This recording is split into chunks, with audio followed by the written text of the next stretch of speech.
First, press the reset button for 3 seconds.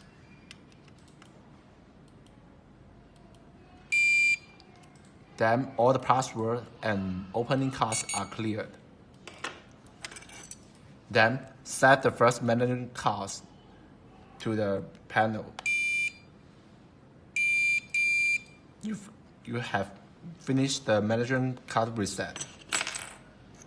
Next, set the first opening cards.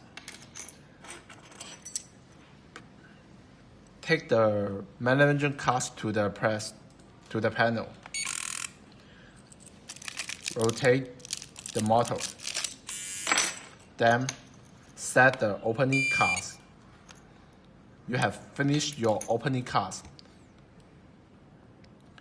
Then repeat this procedure.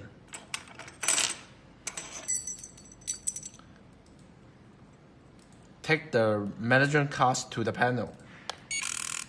Then rotate the model. Then you can set your second opening cards. You have finished your second opening cards. Let's check for your opening cards.